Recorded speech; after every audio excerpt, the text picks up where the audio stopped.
Hi everyone, Namaste, and welcome to this video in which I'm going to share the experiences and interpretations I've used on how we can become happy when playing in competitions, such as online games, sports, and even school or work, to help us to further maximize our own unique talents and abilities, to maximize our potential and become the best version of ourselves.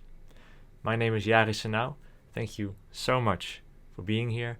And thank you in advance for thinking about these topics, for sharing your own perspectives on them, and for helping us to grow our collective understanding. In this part, I'm going to go more in depth on the perspectives that have really helped me to become happy when playing in competitions or other areas with potentially fierce competition. And I really wanted to do a video on this topic because, first of all, I currently think that competition can be one of the best ways to maximize our potential, because competition can greatly help us to keep improving ourselves by constantly challenging our skills and understanding in order to beat our current rivals and dethrone the current champions, and can therefore help us to improve as much as possible, and therefore also to become as happy as possible. But I also want to talk about this because unfortunately right now I think that this is probably not a situation where most people are. And perhaps it's more likely to even be the exact opposite situation, especially in the higher levels of competition and depending on how much we want to win. And I've seen many of us, including myself, getting discouraged from wanting to play in competitions, sometimes partially because we thought that competition is only truly fun when we win.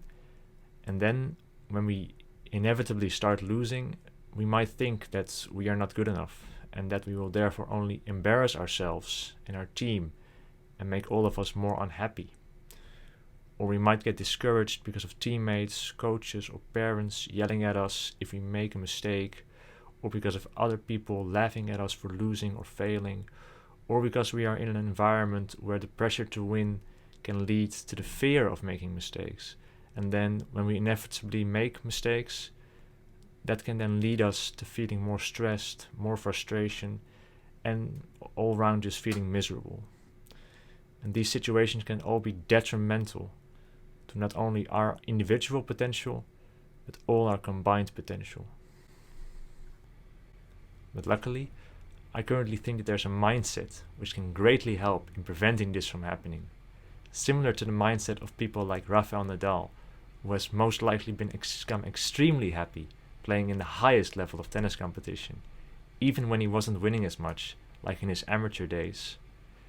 Namely, by having our main goal being to improve our skills through focusing on increasing our understanding of why we won or lost, instead of our main goal being just to win.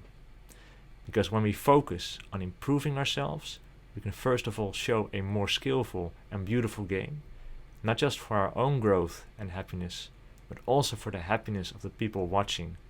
And second of all, playing in competitions with this mindset of improving through increasing our understanding can greatly help us to inspire other people to maximize their own potential, and can therefore also further help us to find more meaning in life. And on top of that, focusing on bettering our understanding of why we won or lost will also allow others to learn from our experiences, which helps us to find even more meaning in our life, and therefore for us to become happier as well. And because I currently believe that competition is vital to maximizing our potential, I wanted to go more in depth on how exactly we can become happy when playing in competitions. And I will include lessons from my own experiences in tennis, but especially from the man described as the king of clay, the raging bull, the greatest fighter in tennis, and someone who has never broken a single tennis racket in his entire life, Rafael Nadal. And I will end the video with a lesson from a podcast with a current glory kickboxing heavyweight champion, Rico Verhoeven, where Rico talks about trying to make his competition better, so that they can learn more from him, and he can learn more from them as well, to become an even better kickboxer. So, without further ado, let's get into it. Now, regarding my own mindset when playing competitive tennis and in competitions in general, winning the match has for a long time never been the main goal for me anymore. Primarily because I've experienced that I could win a match with either horrible tennis from me or my opponent and or no improvement and not feel happy despite the win. Not feeling bad either, but just not happy. And because I've also found that when I lost a match, but noticed that I still made some improvements, because I better understood why I lost and how I could do better, or when my opponent and I had shown more beautiful tennis to ourselves and other people, I still felt happy most times, despite losing. Especially when people after the match commented on how much they enjoyed watching us, which maybe meant that they could be inspired by us playing. And since then, I noticed that I could make myself happy playing in competitions as long as I simply did my best to improve and show my skills to other people. And that I could become happy regardless of whether I won the match or not. And then I also noticed that my happiness didn't depend on something I could not completely control, like winning the match, but on something I could completely control, myself. Namely, whether or not I tried my best to improve my understanding of why I won or lost, and to do my best to fight and show my skills so that others can get inspired by watching me and could learn from my experiences as well. And I also realized that this could make sense of why I didn't feel bad when my then idol Federer lost to Nadal in the 2008 Wimbledon final, one of the best matches up until that point, and one of Federer's most heartbreaking losses. Because I could see and feel that they were both trying their absolute best to fight for the win despite their struggles, to improve their game, and to show their best shots and skills. And the lesson I took away from these experiences was that I needed to focus on doing my best to improve by increasing my understanding of the game and by testing and showing the skills I'd learned doing this, because this was much better for not only increasing my own happiness when playing and preparing for the match, but also the happiness of other people watching. And we can explain this increased happiness by using the same reason I mentioned in the video on failure, namely that learning and growing is more important than winning the match and by simply winning 2 or 3 sets, which some may claim always means we have had success. But if we haven't yet been able to explain why we won, then we will likely not replicate the success in the same way, and we will have not grown as a result. Or even worse, that we think our strategy worked because we won, but it only had, in fact, a 20% chance of winning, and we just got lucky this time. And because Nadal has probably had the opposite of this so-called winning mindset, namely by having a growth mindset from a young age, this can also help explain why he has not only been extremely skillful at tennis, but also why he has nearly always felt so happy playing, even when he's struggling or when he's lost a hard-fought match. And this can also explain why he has been so extremely enjoyable to watch, how he has inspired so many other players to be more like him and to learn from him, including me, and how he has spread so much happiness playing in tennis competitions.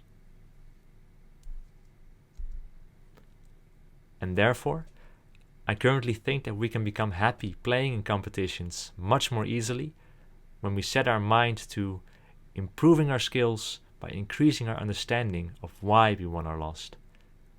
Because then we can show the most skillful and beautiful game for other people to watch and become happier as well, which makes us even more happy, regardless if we won the match or not, and will therefore also always contribute to having found meaning in life and contribute to our happiness.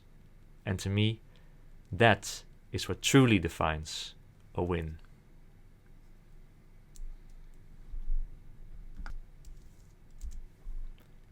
Lastly, in this podcast, Rico Verhoeven, current Glory heavyweight kickboxing champion, talks about his own mindset, being like a sponge to get as much information as possible. And he talks about trying to make his competitors better, so that he can learn as much from them as possible. And he also talks about that many people don't feel comfortable helping others because it hurts their chances of winning.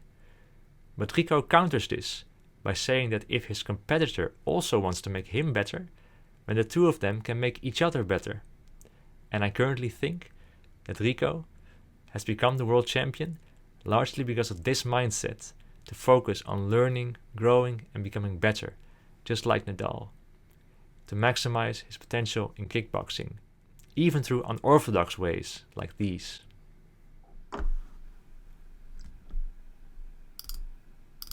When I see I'm going to make a full hit, try to keep it back just a little bit. So I think, but just be in control. I think it's very important. So I train with all the guys, all the heavyweight guys from Glory I trained with, and of course we do hard sparring, but we do not, I from my point of view, I don't want to injure them. Right.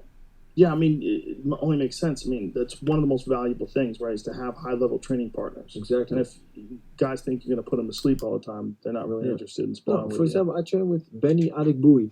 He's like the number 2 and number 3 in Glory. And I fought him twice. But we train together. He's now at my gym. And I try to make him better. I say, hey, try this, try that. And because if he's better, you're better. Exactly. And people are like, no, I don't want to train with competition because then they know what I'm going to do.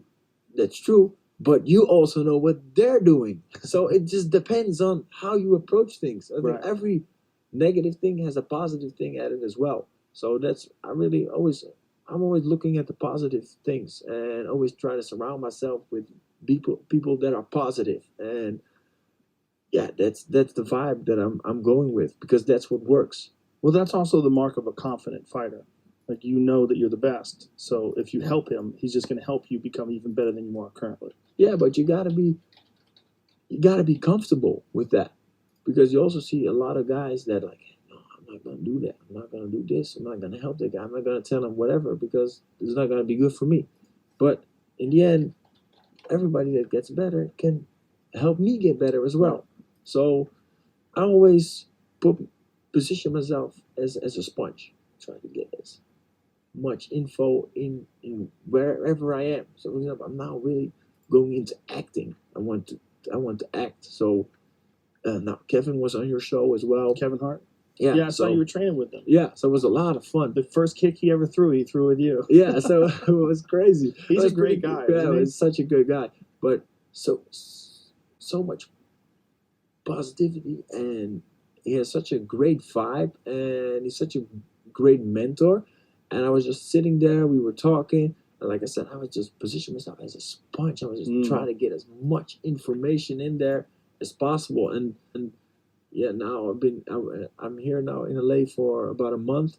Now I've been training with Mark Wahlberg, and also the same thing. And Anthony Hardonk. And Anthony Hardonk is here. So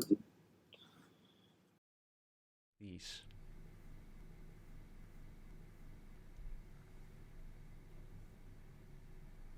And so I think another lesson we can learn from this is that when we found a fellow competitor with the mindset to also want to learn as much from others as possible, that together with that person, we can become even better, to further maximize our potential in that competition and become even happier.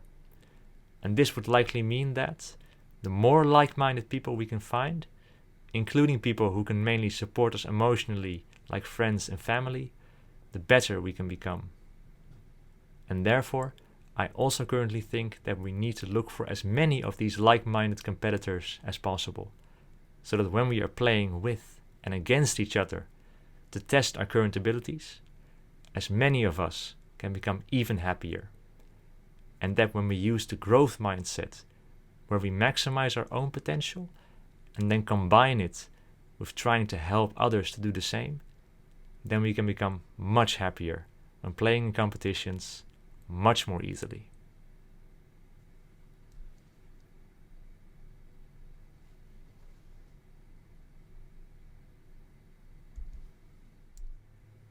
I really hope that this video has given you a better understanding of these perspectives on how to become happy playing in competitions, and that it will help you to further maximize your potential. And please feel free to share your own thoughts on how we can become happy playing in competitions, as well as to test this out yourself and share your experiences. And if you have any questions, suggestions for topics you'd like to discuss, or other comments, also please feel free to ask them in the comments section below, in an email, or any other way that you can reach me, so that we can improve these ideas, practice our discussion skills, and learn more from and about each other, to become closer to the best version of ourselves. Once again, thank you so much for watching, and I hope to see you in the next video.